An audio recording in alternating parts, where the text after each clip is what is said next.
Bob Proctor is one of the guys, anybody you're familiar with the book, The Secret, he's one of the master teachers, and I had an opportunity for him to be my mentor, and it was funny, I'll never forget, we were talking, and he said to me, son, how much do you charge? It's about a year ago. I said $10,000. I was excited. I come from poverty, Glenn. I come from a working class. I made, $10,000. I can do 20 gigs a month. My mother never made $10,000 at one time. I'm excited. He said $10,000. I said, yeah. He said, what else do you do? I said, well, I've got the book, The Secret to Success. He said, you sell a book? Oh. I was asking to be mentored, not insulted. He said, oh, your little book, you still selling books? I said, still? I'm sorry, I'm from Detroit, high school dropout. Nobody on my block is an author. Nobody in my family is an author. When you say still, help me out, what do you mean? By still, we made over $1 million the first year. What do you mean still? He says, Eric, nobody really makes good money off of books but Chicken Soup for the Soul. He said, you give this away and you turn it into an ascension program. I said, a who? He said, an ascension program, kid. He said, listen to me, the little TGIM thing you're doing, that's for people who don't really want a lot of it. There's a group out there, they want to learn how you did it from top to bottom, son. You need a program, you need a university online. He said, $10,000, you're one of the best in the world, $10,000? He said, do me a favor, let's start at least at 20. I saw him 6 months later, he said, Eric, how's the 20 thing coming? I said, it's going great, sir. He said, what do you mean it's going great? I told him 20 and everybody's doing it. He said, then that's a problem. Lions are wired differently. I said, what do you mean it's a problem? You told me to say 20, I said 20, now they're giving me 20. Like, is this a trick? He said, no, if you're saying yes, it's a problem. Say a number that they're gonna say no to, and then you can negotiate. So tell them 100 and see where it falls. Say, I bet you won't be anywhere close to 20. Shit, what am I telling you? He said, your problem is you think like a kid who grew up in Detroit. You think like a kid who came from poverty. You think like a kid whose mama had him at 17 years old. That's how you think. You're not wired to be who you've been called to be. What you need to think is not how you see the world, but what you need to see is how the world sees you. And the world doesn't see you as a 10,000 kid. The world sees you as much bigger. And when you can see yourself as the world sees you and not how you see yourself, that's when you're gonna go to another level. Let me tell you something. You got it. When you walk out of here, the way you see yourself is the problem. It's always a result of a commitment to excellence, intelligent planning, and focused effort.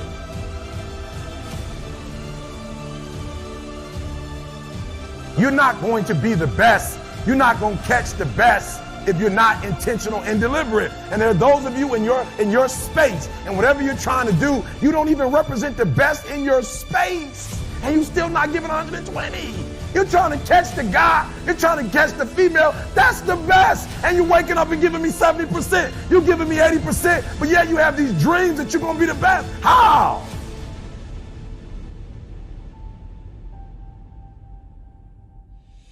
You're still watching TV. Somebody said, Eric, have you not seen in America, everybody, have you not seen Scandal? You must watch Scandal. It's the best sitcom. Have you not seen Scandal? I said, it's a scandal. I'm not watching it. It's a scandal. I'm not watching it. Come on at 10 o'clock at night. I'm in the bed. I got to wake up and make my scandal become a reality. This is Scandal. What? I can't watch this. So I'll go home and say, Scandal was great. But I did Scandal on my time on my way to Australia. I didn't do Scandal when I'm trying to catch Jim Rohn. I didn't do Scandal where I'm trying to learn from John Maxwell or from my friend Les Brown. I'm not watching Scandal. So you got to do me a huge favor, and I'm asking you to do me a favor. When you leave today, I want you to look at some things that you're doing, the 30% now, or the 20%, or the 10%, and I'm gonna need you to let it go. Just, bro, I've seen a lot, and I just was like, yo, I don't want that no more. And so what are the things that stop men from being successful? And I saw it. Females was one, You know what I'm saying? I'm like, yo, it just seemed like, and still undefeated heavyweight champion of the world. I'm just like, yo, it just seemed like, bruh, my father had multiple kids by multiple women. You know, I got a sister I found out, you know, when I was older that I had that's only a few months younger than me. You know what I'm saying? She might be 9 months. Like, I was just like, yo, bruh, I'm not disrespecting my family. Everybody got to go through their whatever. But I was like, yo, I don't want that life no more. Like, I don't want to lose. So I started looking at power, egos. A lot of dudes fail because of their ego. You know, they can't be the two-man. They can't serve nobody else, you know, and then money. You know what I'm saying? I just saw just people would just get money. Like, I grew up in Motown. So these young dudes would come great musicians and end up smoking crack or cocaine and just losing their mind. You look at Marvin Gaye, you know, Al Green, you know, the life that he had, Sam Cooke. Like some of the most talented people, Michael Jackson even, Whitney Houston. And I just started realizing like, yo, if you don't deal with your demons, they ain't going nowhere. They not gonna stay in the closet. Right. And so I was like, yo, E, you gotta discipline yourself. I started looking at Mother Teresa, Gandhi, and I was like, yo, bro, Gandhi would go fast from sex, and he was married. He would fast from talking. You know, I just started watching these great people and was like, yo, these people fast, and not about fasting, like that's not the piece, but they were very disciplined people. And they would not allow their exterior world to dominate or destroy their internal world. I just like, yo, I want to get to a place where I can control me. My family members have grown. I lost an uncle, cirrhosis of the liver, brilliant man, but just drinking. And I was like, yo, I do not want to. My father was a substance abuser for years. I was like, yo, I don't want a life where something else is controlling me. You know, like for real, when I left home and said, I don't want to be controlled no more, like I meant that. Like I don't want nothing to control me but me. And so I got to put myself under extreme discipline to make sure I'm free. So when people see me, you get up at 3, you don't drink, you don't smoke. I'm not doing that because I think I'm better than nobody else, or I think you're gonna go to hell because you had a drink. I want to control, I want freedom. And for me, disciplining myself means more freedom. And the less you discipline yourself, people who, I told my son the other day, I was like, yo, son, I don't not want you to have fun. I just seen a history of people who just have fun. Christmas, Thanksgiving, Halloween, New Year. Yeah. They're the people who Thursday night, Friday night. Oh man, every night. Yeah. They're the people who end up in their 20s having a great deal of fun, but in their 40s and 50s, they working for somebody, and I'm not saying nothing wrong with cleaning toilets, but they doing something they don't want to do for the rest of their life, and they can't retire because they played so much. You know, so for me, I just look at Venus and Serena, Michael Jackson, when he used to like 5 and 6 just dancing all night.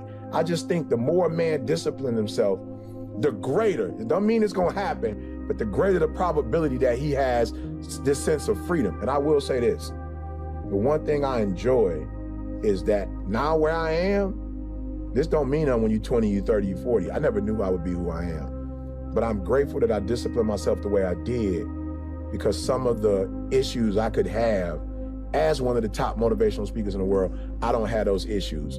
And let me tell you something, I'm around more temptation now than I have ever been in my life. And we're not just talking about women, we're talking about opportunities, we talking about power, we talking about, bro, I got a call, and I won't say names because I know you know how you are, but I got a call this week from 2 or 3 people that top in their industries. And it's just like, yo, the people I coach and the people so I'm grateful that I'm disciplined, because I could see if I wasn't disciplined with the exposure that I have around the world, I could get myself in a lot of trouble right now if I wasn't disciplined. Is it something, let me ask you this. So is it something now that is just routine, the discipline, or do you still have to have it in your conscious mind? I'm still a man every day. I got to wake up in the morning. I am not past still being a man. You know what I'm saying? Like, I just want to make that clear. You feel me? Like, I'm not robot, where I get up every day, and now I've gotten to a point where women are not attracted to me.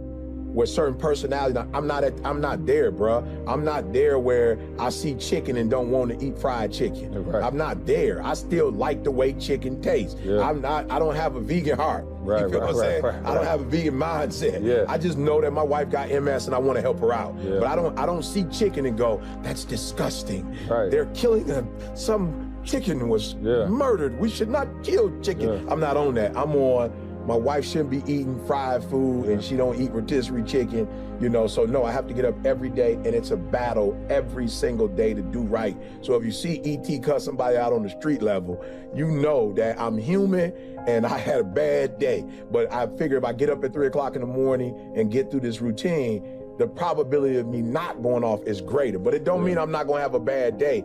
It just means if I follow my routine,